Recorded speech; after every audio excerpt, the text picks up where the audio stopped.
So Ryan Tannehill is having an excellent season for the Tennessee Titans in 2020. Through 14 games, he's completing 66% of his passes. He's on pace to throw for over 4,000 yards. He's got 31 touchdown passes to only 5 interceptions, and he has a 110.4 passer rating. And I know a lot of people want to give Derrick Henry a ton of credit for the Tennessee Titans' success. And listen, Derrick Henry, he's a beast. He deserves a lot of credit. But I've always been a little hesitant to hop on the Derrick Henry for MVP bandwagon just because Ryan Tannehill is having an amazing season, okay? And when you have a guy that's very valuable on one side and another guy that's just as valuable on the other, then it's hard for me to say one guy is the true MVP when I'm not sure who's the MVP on their own team. But, here's the thing, people. Ryan Tannehill is an example of why coaching matters so much in the National Football League. Ryan Tannehill was drafted by the Miami Dolphins in the first round.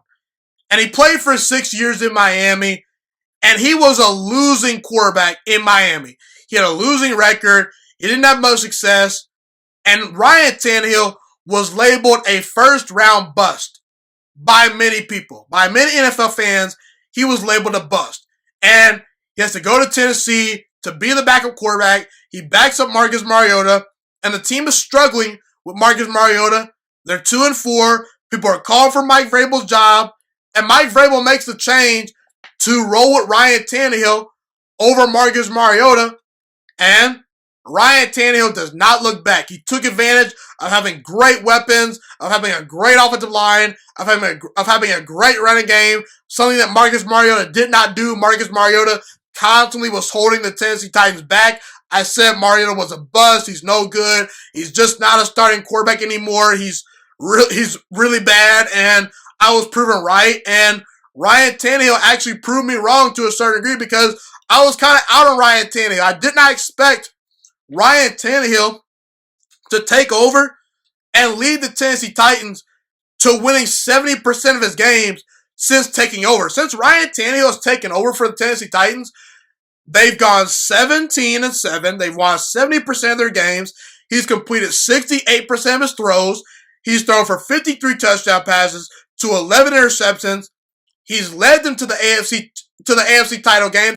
And right now, the Tennessee Titans, they're potentially in the driver's seat to win their division because of Ryan Tannehill.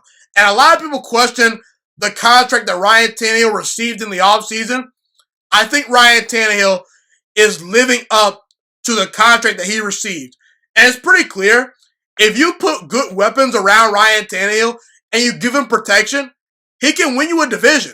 He can win you a lot of football games. And right now, it's not crazy to think that Ryan Tannehill is a top 10 quarterback. Take out Patrick Mahomes. Take out Russell Wilson. Take out Aaron Rodgers. Take out Deshaun Watson. Take out Lamar Jackson. Take out Josh Allen. Take out Kyler Murray. Take out guys like Joe Burrow and Justin Herbert, who are killing it as rookies. Take out a guy like Matthew Stafford, who has a rocket arm. Take out a guy like Baker Mayfield. Outside of those guys, Ryan Tannehill's right up there. And it's not crazy to think that Ryan Tannehill is a better quarterback than a couple of the guys that I mentioned. You can make the argument that Ryan Tannehill right now is a little bit better than Joe Burrow. You can make the argument he's better than Matthew Stafford. You can make the argument that he's better than Baker Mayfield. If that's the case, then that puts him right in the top 10 as far as quarterbacks are concerned right now. Don't give me Drew Brees. Don't give me Tom Brady. Those guys are no longer great quarterbacks. They're good. They can win you games. If you give them protection, they'll make the right play. They'll make the right reads. But they're not playing at as high of a level as Ryan Tannehill right now. Ryan Tannehill has been balling out the last 2 years.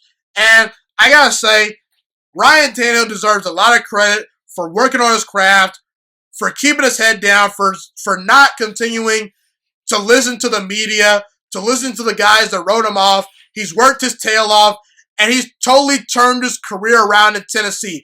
I also have to give Mike Vrabel a lot of credit. Mike Vrabel is a very good head coach, and for what it's worth, the Tennessee Titans, they built together a very good roster. The defense has taken a step back this year, but they've got a very good offensive line. They've got really good wide receivers. They've got a star running back in Derrick Henry, All they really needed was a quarterback.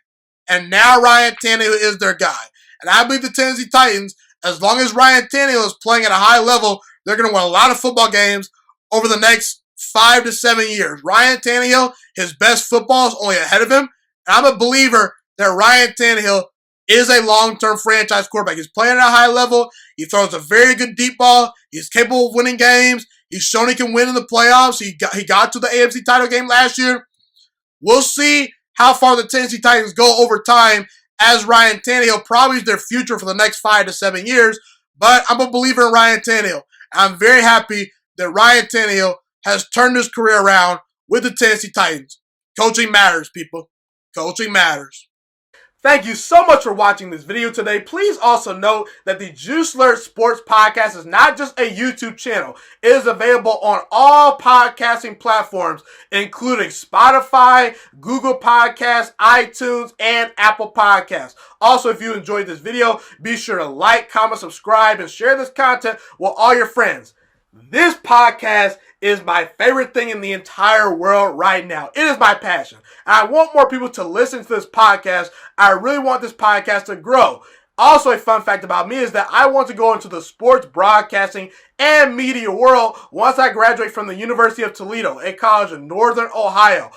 I am looking to become one of the next great sports broadcasters and analysts out in the world.